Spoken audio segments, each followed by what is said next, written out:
So the questions are these. How can we really activate the best of the private sector to meet the challenges of the real world? Is there a way to accelerate my career that doesn't involve boring online or classroom courses? And can I really impact people in the developing world with the skills that I have? Can I finally feel proud of what I know? Those are the questions, and this podcast will give you the answers. My name is Philippa White, and this is TIE Unearthed. Keep listening, and you can follow us on our journey as we show you how we're connecting the private sector with the social sector to make change.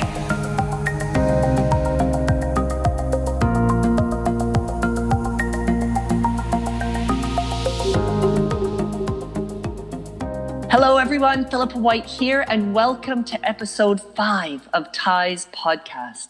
Now today we have a very special guest with us, the one and only Sir John Hegarty.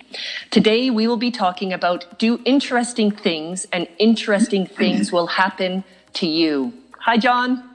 Hi there Philippa, lovely talking to you. What a wonderful sunny afternoon we have here in London. What's it like in Brazil? It's very hot because we live just below the equator. So as always, It's hot and about 30 degrees. Pretty much the same as every other day. Every other day. Yeah. So you never talk about the weather, do you? It's only when you get to these. You don't know. It's always the same. Yeah, that was like that in Singapore. Don't talk about the weather. It's always the same. Anyway, wonderful to be here. Fantastic. Good. Now, what I'd love to do for people who don't know you, I'd love to bring you to life for our listeners. So let me just explain to people, and then we'll go into my questions that I've got for you. So lovely. Sir John Hegarty is the creative founder of the global ad agency Bartle Bogle Hegarty, known as BBH. And he is the world-renowned creator of legendary ad campaigns for Levi's, Lego, and Audi, Johnny Walker's Keep Walking, The Lynx Effect, amongst many, many others. Now, his mantra, do interesting things and interesting things will happen to you, is something I personally find so inspiring, which we will be talking about today. So John, I've known you since I started working at BBH back in 2004. So it's been a long time. Yeah. And very quickly you became an advisor of TIE, which was shortly afterwards. And BBH has been a client of ours since around 2009. So our relationship goes way back. And wonderful. So to kick off, John, I wanted to start off asking you about BBH's Black Sheep. Now, BBH obviously holds a very special place in my heart. And you know, walking into work every day and seeing the Black Sheep, for me was it's very iconic. So let me just put this question into context for people. So TIE is all about doing different things and getting people to challenge the status quo and finding innovative solutions to some of the world's biggest problems. Now we create change makers. That's kind of our big goal. Can you bring to life where the Black Sheep of BBH comes from, and what can you tell our listeners about what it represents for you? Well, first of all, you have to understand the business we are. We're a service industry. We don't have, what we make is thousands and thousands of different ideas. So we're not like Apple. We don't have 4 products or a motor car that you can recognize. We have kind of thousands of ideas that we create for clients. Therefore, having some sense of identity of what we do, we always thought was very, very important. And the Black Sheep came out of that. And the black sheep meaning when the world zigs, you zag. In other words, when everybody's going in one direction, you should go in the other direction. But just as a little story behind that, and this can be an interesting lesson for people, we didn't get to that from day one. That piece of thinking came out of some thinking we did for one of our clients, Levi's, who wanted to market black denim. And so we did a poster with all these sheep going in one direction and a black sheep obviously going in the opposite direction. And it just said, Black Levi's when the world zigs, zag. And that thinking became our thinking. And it's a very interesting way of thinking about your own creativity. It's when you express yourself, you begin to understand the things that you want to do. And it was when we were talking about our logo, a way we describe BBH, it came out of that thinking that we did for Levi's, and we adopted it for ourselves. We didn't sit down and sort of do it from the word go. So allow yourself to express what you feel, and you get to interesting places. Yeah, very cool. And I can remember in your office, and you had the black sheep sitting there. So it's sort of the iconic, like for you to remember, kind of, okay, do things differently, see the world in a different way. Yeah. Cool. Well, I remember, talking about your office, I remember a meeting with you so clearly back in 2006. And I had come up with the idea and the business plan for Thai, but it still needed a name. And I was sitting in your office at Kingly Street in London, and it was a sunny afternoon like today, for you and for me, and asking for your advice. And I had a number of different names to choose from. And I remember I had them all listed on this piece of paper, and I sort of came to you and I said, okay, John, I really need your help. I'm feeling a bit stumped. But as usual, you got me back on track. And I don't know if you remember that day, but I just wanted to, if you can, for you to talk a little bit about what you said to me and sort of the lessons that you sort of, I left feeling completely resolved. So I don't know if you remember. Well, it is actually, just in general, one of the things that, I've spent a lot of my time dealing with new companies. In fact, that's what I do now. I help companies start and get them financed, and we give them advice in terms of how to market themselves. And one of the things you always get when anybody has a new business, they say, what am I going to call it? And it becomes a kind of a sort of almost a wall they can't get over. Totally. What's it going to be called? How do I do it? That's it. And so what you have to do is you have to say to people, well, first of all, relax, remember what it is that you're trying to do. And the two things you have to remember about your naming of a company is, one, is it memorable? In other words, because if nobody can remember it, what's the point? You can't buy something from somebody you can't remember. So it has to be memorable. And the other thing you want is, does it describe or does it contain within it the difference that you're trying to put into your idea? So those two things are the most important things to remember. And I think I did say to you, the other thing to also realize is if you can sell a cigarette called a Camel, don't worry too much about what it is. But the interesting thing about that is, not that I'm mad about cigarettes, it would never work on them, but interesting as a product, that what they were trying to do is to say we don't have the usual tobacco in our cigarettes, we have different tobacco, and therefore we're going to call it a Camel. And people will say, well, that's very different, isn't it? So instantly they have captured the sense that they're not, they're not like everybody else. And I think that's sort of in a roundabout way what I was trying to say to you is, remember, you've got to try and make people understand. They've got to remember it. And also, if it can, say a difference. So in the world, I always love it, a charity called Médecins Sans Frontières. And I think it's brilliant because, one, it's incredibly memorable. And it has a kind of power to it, Medicines Without Frontiers. And also it describes what they do. Is that they operate across borders with people from different cultures and everything like that. And so it's a wonderful description of what they are, and it's also very memorable. And that's what I think I was talking about. Yeah, totally. And it's funny, actually, because I think probably a lot of people don't even know Thai stands for the International Exchange. So that's where it sort of came from, which obviously explains, it's the International Exchange. But also it's all about Thai, and it's tying people together and bringing everyone together. So it sort of felt, right. And now, and also I remember, because you said, it's what you pour into it as well, right? Obviously, we work in branding, we work in helping people understand what it's all about. And that, to me, it's sort of, okay, so that was the name, and then it's kind of exactly what you pour into it and what you make of it. And how you represent it and the culture that you build around it creates even greater meaning. I mean, we constantly in this world talk about Apple, but, there's a lovely story about Apple, which is when Steve Jobs went back, and I read this in Forbes when he did an interview. And of course, those of you remember, the original Apple logo was multicolored. And when he went back into Apple in 1999 or whenever it was, he wanted to signify a difference. He wanted to signify a change. So he just said, right, it's just going to be now one color. And in the interview, the interviewer said, so how long did that take you to get to that decision and make that decision? And he said, I got to it very quickly, and it took about a 10-minute conversation in the board meeting, and that was it. And I think that's lovely in a sense that it can be that quick. But also, it can be that quick. That simple change indicated a kind of, this is the new Apple, without being, complicated about it. It's interesting. Yeah, lovely story there. Yeah, interesting.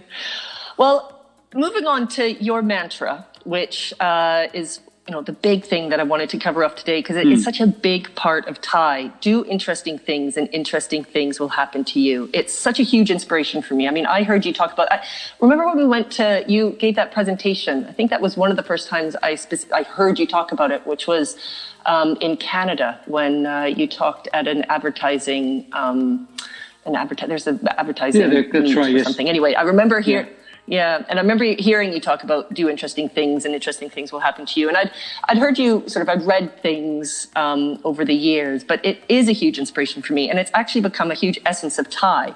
And can you bring that to life for our listeners? Because more people need to know about it. Well, I think we live in a world where people are constantly projecting into the future. They're projecting, what am I going to do tomorrow? What am I going to do with that? How is that going to, and in a way, I've spent my life trying to solve problems that are in front of me. And therefore, I've had a whole career, because if you're in the creative world, you're trying to solve something now. This is the problem. How are we going to solve it? So if you're a painter, what am I going to put on the canvas? If you're a writer, how am I going to write this book? What am I going to do? Or you're a filmmaker, how am I going to make this film? You're very much concerned with making something now. And you realize the value of that, the value of focusing on the now. Because in reality, that's the only thing you can change. I can't change the future. People do that great line about, if you're worried about the future, invent it, or whatever that phrase is. And you go, I can't invent the future. What are you talking about? Who can invent COVID? I mean, come on, don't be stupid. So, the thing that you can really control is now. And the more interesting you make now, the more interesting tomorrow will become. In lots of different ways, in what you're doing, the people you meet, the opportunities it throws out to you. So if you start focusing on now, I'm going to make now as interesting as I possibly can with the work I'm doing. Whatever I'm doing, that will open all kinds of doors tomorrow, because you don't know what tomorrow is going to bring. It's like people say to me, John, do you have a 5-minute plan, a 5-year plan? And I say, no. I have a 5-minute plan. 5-minute plan. Because I can control now. And we do live in this world where people, and I think it's one of the things that is said about us as adults, as we grow up, we forget to live in the now. And the wonderful thing, if you observe children, is they live in the now. They live now. This is it. This is happening. And I can affect it. I can enjoy it. I can not enjoy it. I can do this. And so it's fundamentally important that. So if you apply that to yourself, not in a kind of childlike way, but you say, I can really do something interesting right now. And who knows how that will affect tomorrow. But if it's interesting, there's a good chance it will affect it in an interesting way. Yeah, and do you have some sort of specific, some sort of tangible examples of what people could do if they're looking to do interesting things and have interesting things happen to you? I mean, we've talked about that. We put together actually a list of ways that people can reach their full potential back in 2015, and you highlighted some really interesting ways that people could do that. Do you want to sort of bring some of those to life, perhaps, so people sort of be more certainly. tangible? I mean, I think the more interesting you are, certainly, if you go back, I spend my life as a creator, so I'm creating things all the time. So therefore, I want more influences coming into my life, and that affects what I do. But even if you're not doing that, even if I don't care if you're an accountant, a lawyer, an engineer. I think, first of all, by being constantly curious, what is that? Why is that? Why does that work? I think looking at things that you don't normally look at, reading things that other people don't read. Yeah. I mean, I, as a creative person, read the Financial Times. Now, I have to tell you, I understand about 4% of what goes into the Financial Times.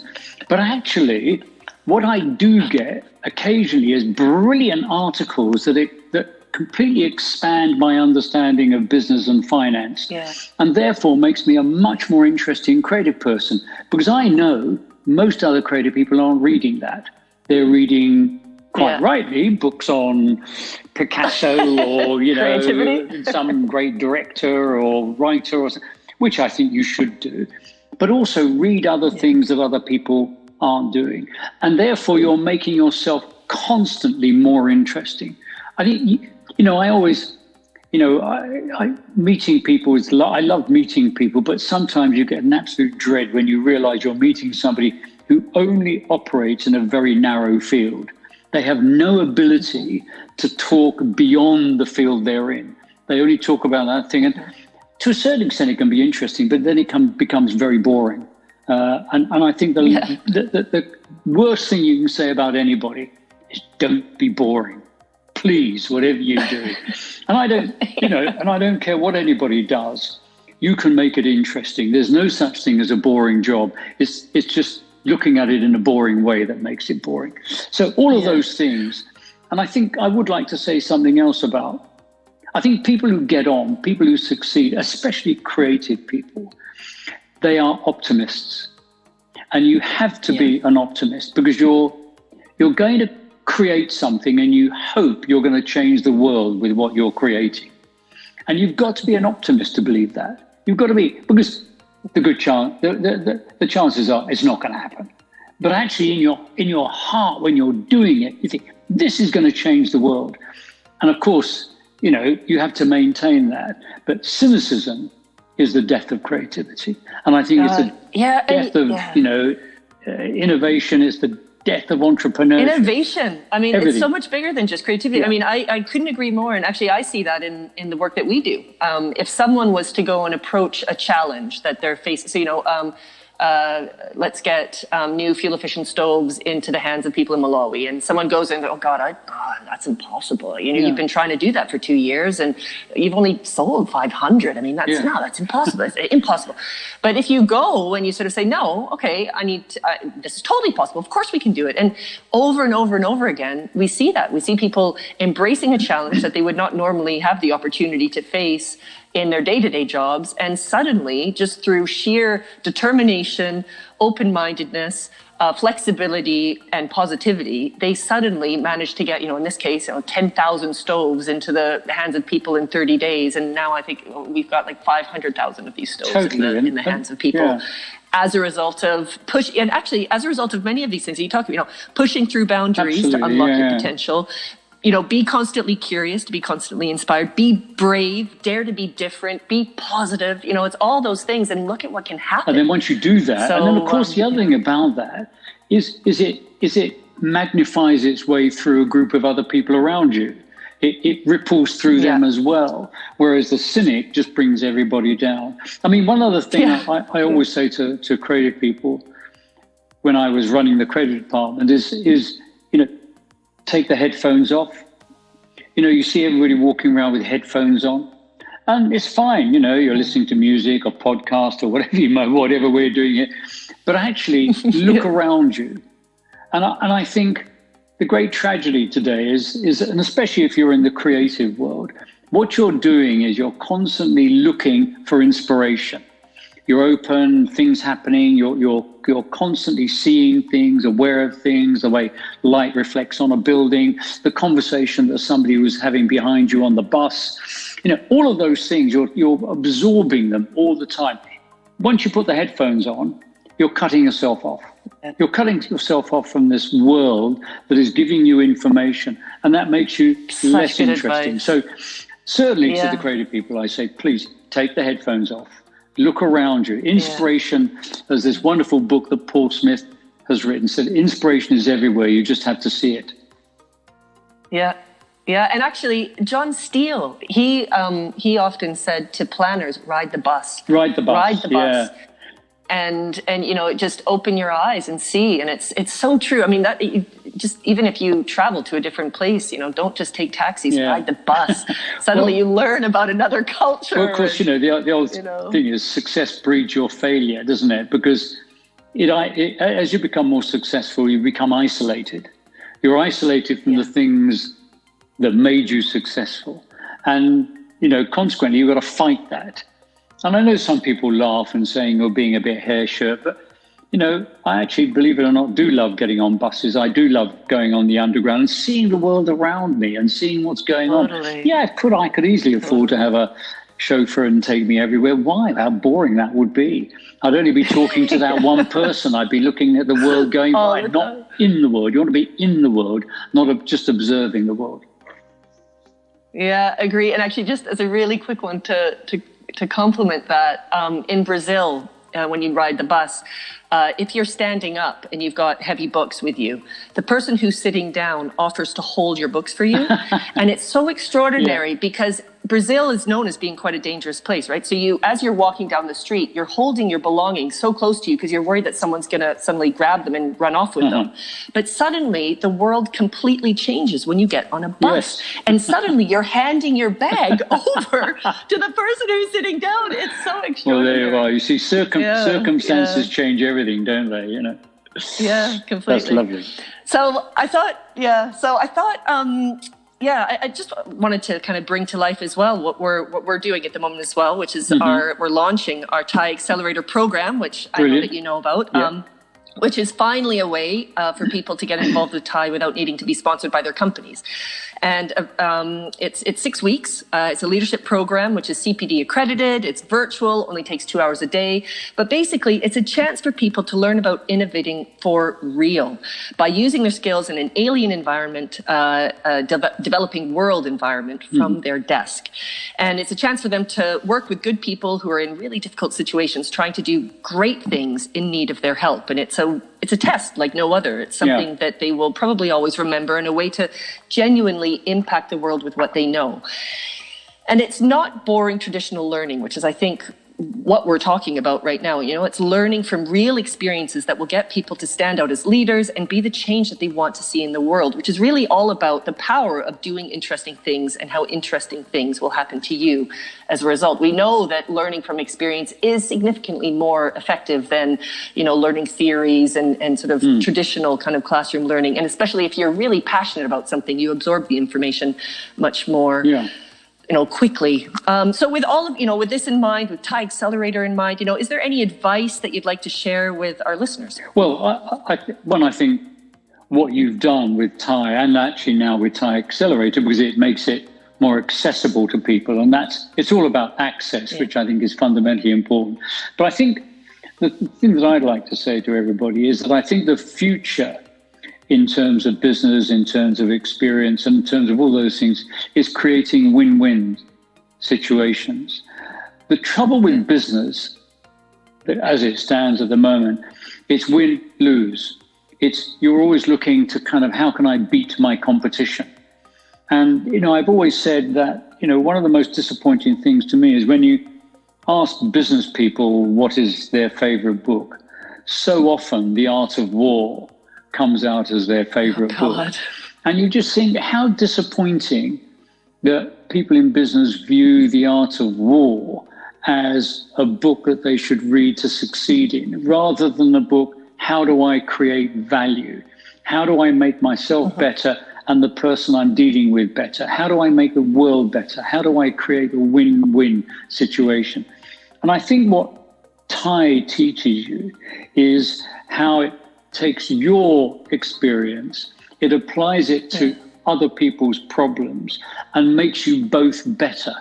And that's a brilliant kind of positioning to have, your skills, their needs. And what you're doing is you're bringing those two things together, and you're creating this wonderful world where everybody wins. I can give money to Oxfam, or I can give money to someone else to make somebody's life better, and you should do that. But I do it, and it's done, and that's it. I feel good because I should do that, and but it doesn't make me a better person. It's just doing what I should do.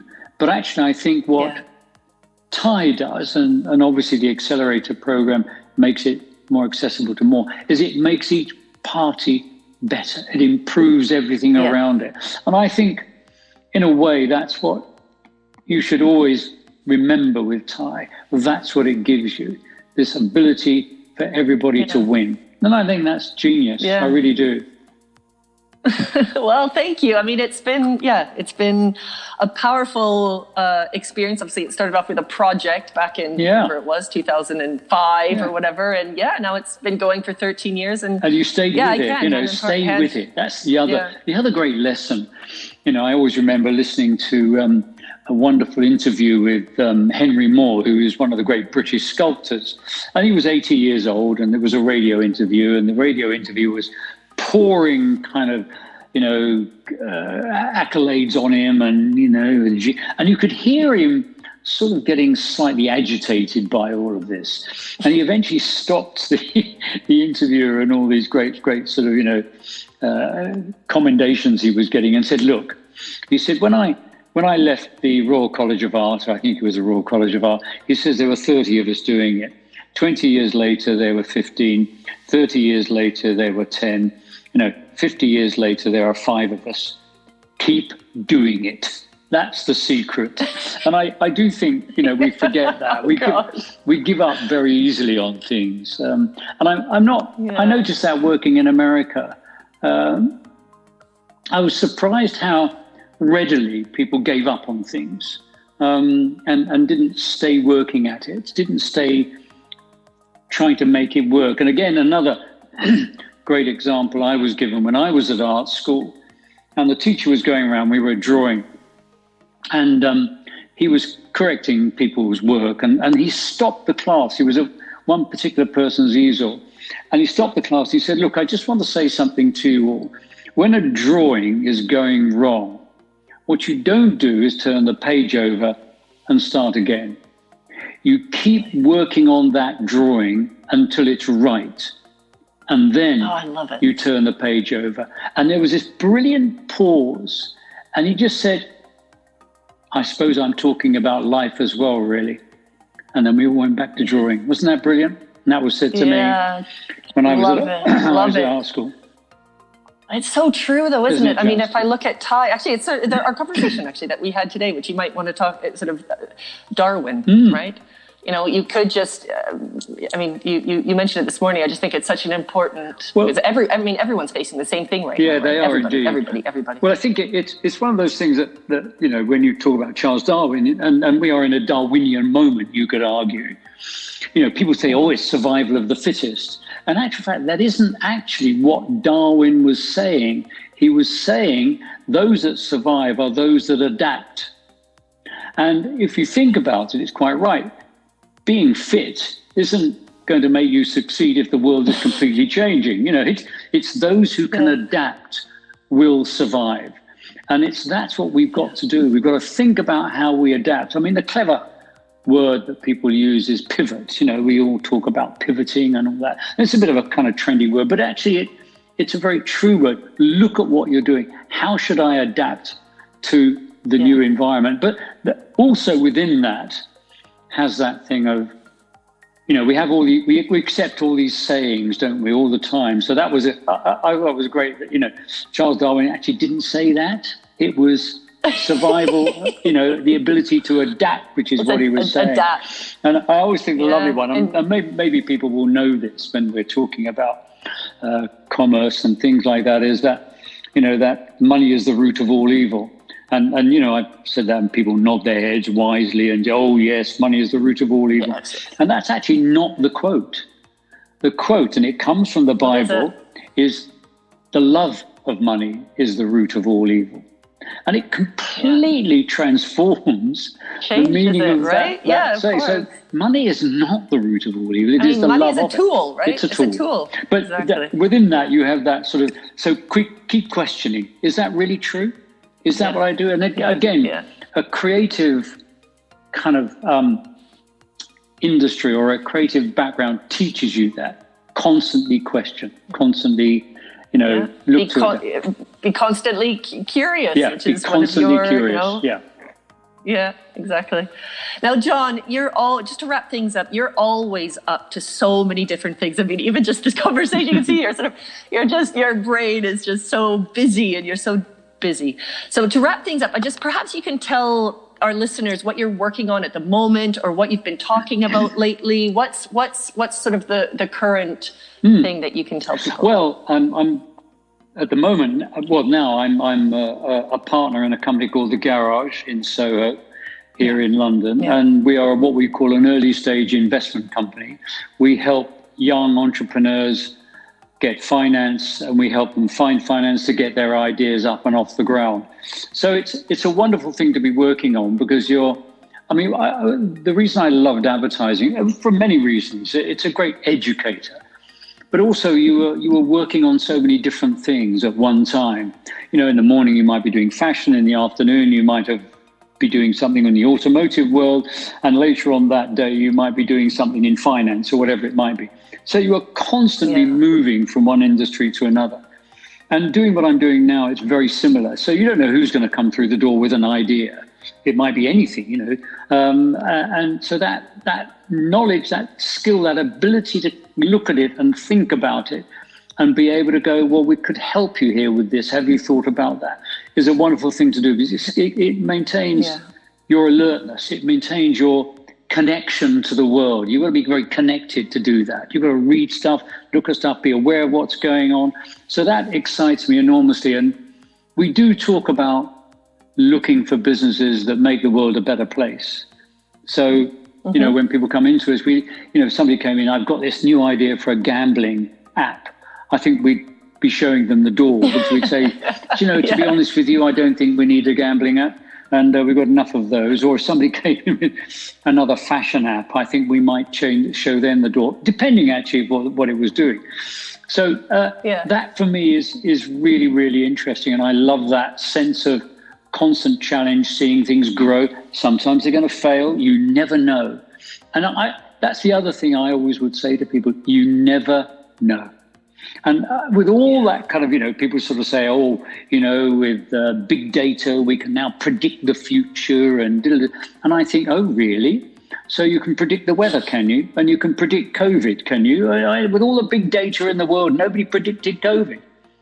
With all this massive data, and that's going to transform everything. And of course, the other thing you have to remember when people talk about data is the weather transforms it as well, because what it does tomorrow is going to, if it rains tomorrow, people are going to be out buying umbrellas. They're not going to be buying suntan cream. So you never know. So again, you go back to that thing. What you're doing today, you can make really interesting, and that will help you survive the future. So that's what I would say to people. Yeah.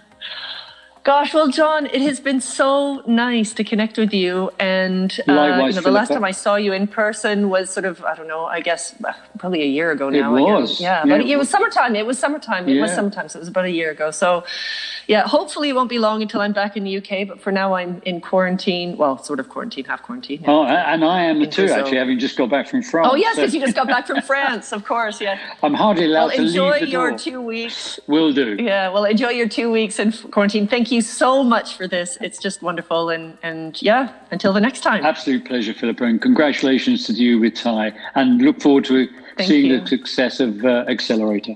Brilliant stuff. Accelerator. Amazing. Take care. Yeah, and Thank you, Philippa. John. Bye. Okay, bye.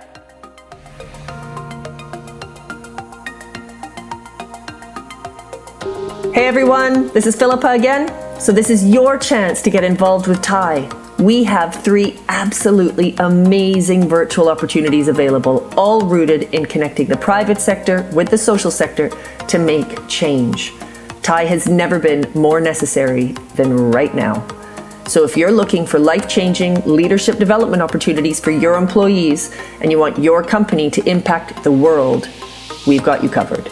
If you're looking to step out of your comfort zone and use your skills to make a difference and keen to meet other like-minded professionals with similar values, then our TIE Accelerator program is for you.